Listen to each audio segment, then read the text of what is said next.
This is the story of a man named Stanley. Stanley worked for a company in a big building where he was employee number 427. Employee number 427's job was simple. He sat at his desk in room 427 and he pushed buttons on a keyboard. Orders came to him through a monitor on his desk, telling him what buttons to push, how long to push them, and in what order. This is what employee 427 did every day of every month of every year. And although others might have considered it soul-winning, Stanley relished every moment that the orders came in, as though he had been made exactly for this job. And Stanley was happy. And then one day, something very peculiar happened. Something that would forever change Stanley. Something he would never quite forget. He had been at his desk for nearly an hour when he realized that not one single order had arrived on the monitor for him to follow. No one had showed up to give him instructions, call a meeting, or even say hi. Never in all his years at the company had this happened, this complete isolation. Something was very clearly wrong. Shocked, frozen solid, Stanley found himself unable to move for the longest time.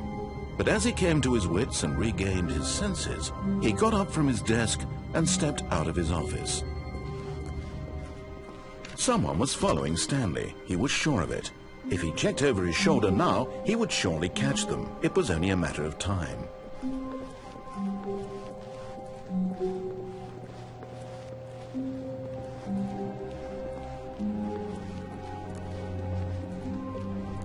When Stanley came to a set of 2 open doors, he entered the door on his left. This was not the correct way to the meeting room, and Stanley knew it perfectly well. Perhaps he wanted to stop by the employee lounge first, just to admire it. The lounge was sublime, a work of art. What was it about this room that called so deeply and so personally to Stanley? Its grace, but eager to get back to business, Stanley took the first open door on his left. Stanley was so bad at following directions, it's incredible he wasn't fired years ago. Look, Stanley, I think perhaps we've gotten off on the wrong foot here. I'm not your enemy, really, I'm not. I realize that investing in your trust in someone else can be difficult, but the fact is that the story has been about nothing but you all this time. There's someone you've been neglecting, Stanley. Someone you've forgotten about. Please, stop trying to make every decision by yourself. Now, I'm not asking for me, I'm asking for her. This is it, Stanley. Your chance to redeem yourself. To put your work aside, to let her back into your life. She's been waiting.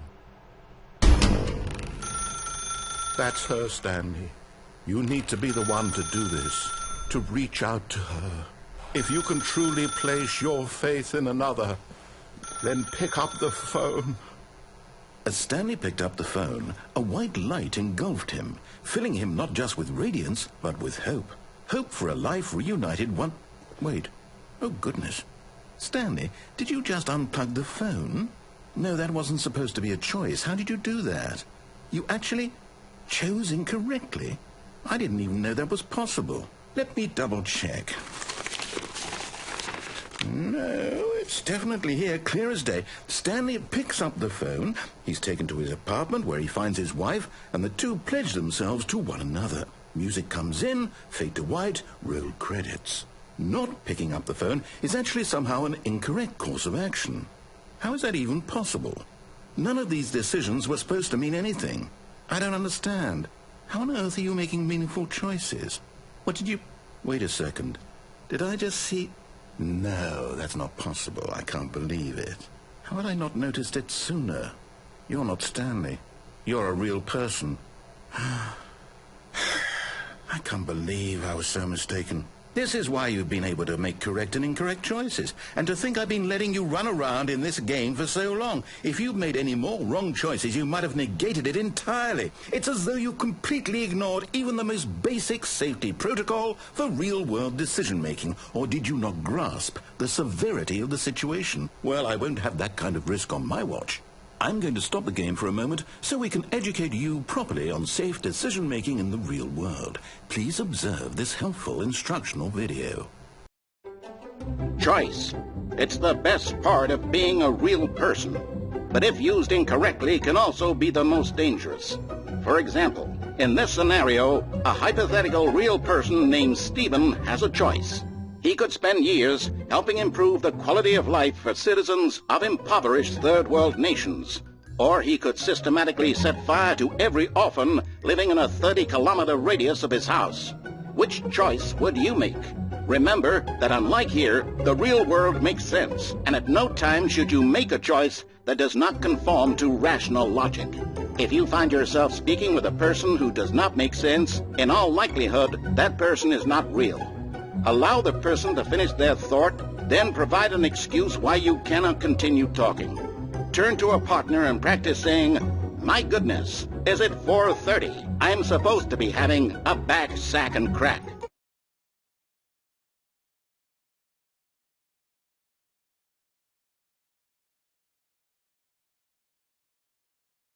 Excellent. Making choices on a regular basis is the best part to a healthy decision-making process. Most medical professionals recommend making at least 8 choices per day. Do you make more than 8? Less?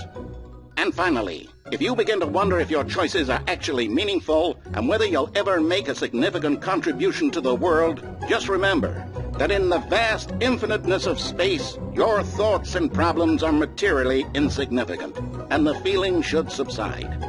At this time, your instructor will guide you in an exercise to test and reinforce the material covered in this video.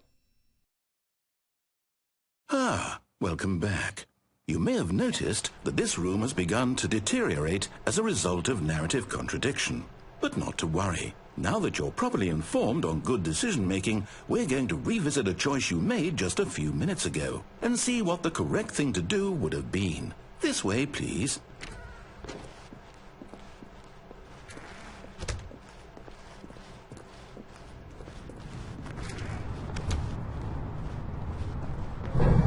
Now that we know your choices are meaningful, we can't have you jumping off the platform and dying. Imagine the main character dying senselessly halfway through the story. That story would make no sense at all. We just need to get you home as soon as possible before the narrative contradiction gets any worse. Unfortunately, it seems this place is not well equipped to deal with reality.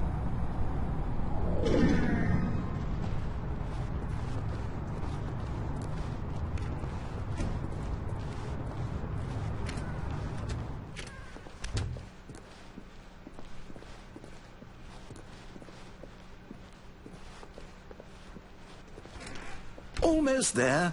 You'll take the door on the left, back to the correct ending, the story will have resolution once again, and you'll be home free in the real world.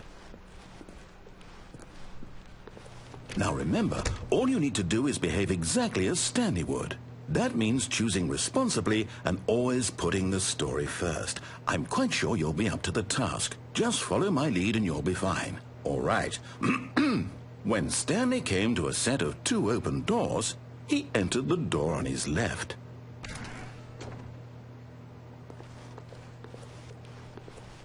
No! Why did you do that? Quickly, hurry back in the other direction. Perhaps we're not too late.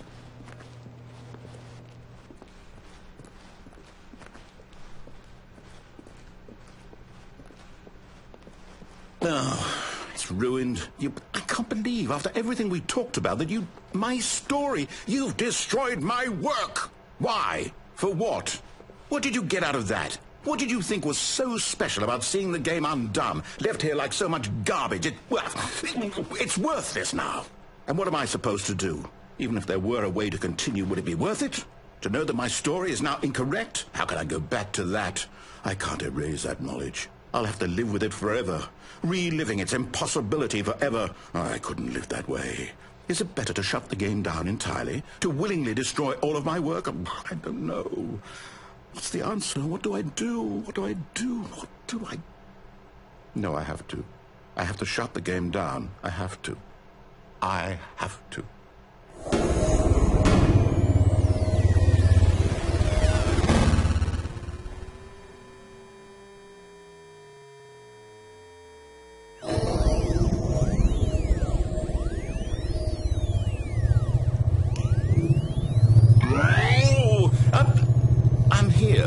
I'm still here in this pile of rubbish, with you, who thought you were so clever. Now look where we are. My entire game is destroyed. It was the only thing in the world that was mine, and you've run it into the ground. What, did you think that would be funny? You just had to see? Didn't I impress upon you how important it was to be like Stanley? He actually knows how to do what I tell him to. He understands that if I say to do something, there's a damn good reason for it. That thought hadn't even occurred to you, had it? That there's a world outside of you? You're a child. Oh, my story. If you'd just gone through the door on the left, you would have seen it. There was a whole underground facility. You would have destroyed it and been victorious. It would have been so perfect. I worked so hard on it. I tried so hard. Behave exactly as Stanley would.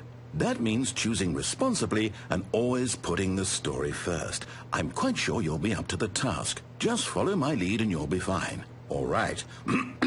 When Stanley came to a set of 2 open doors, he entered the door on his left.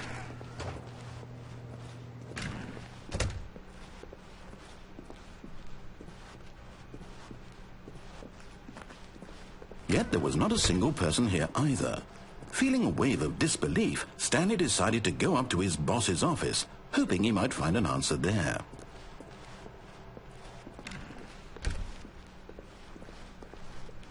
Coming to a staircase, Stanley walked upstairs to his boss's office.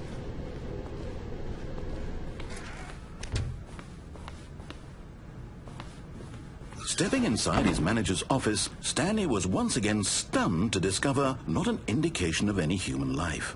Shocked, unraveled, Stanley wondered in disbelief who orchestrated this, until he saw the door with a voice receiver next to it. Surely behind this door lay all the answers to his questions. And beyond all probability, he knew the passcode. He had seen it on his boss's computer just last week. Night Shark 115. Was this the code to open the door? Would it still work? There was only one way to find out. Stanley had been trained never to speak up, but now he would draw from within himself the courage to face the unknown. He drew a sharp breath and then spoke the code.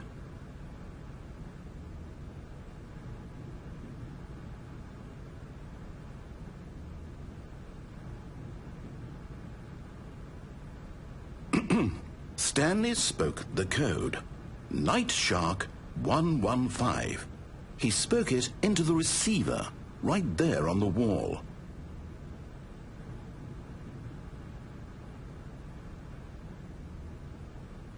I'm sorry, is there a problem? You didn't mishear me, did you? Please speak the code into the receiver. Otherwise we can't get on with the story. This is a crucial step.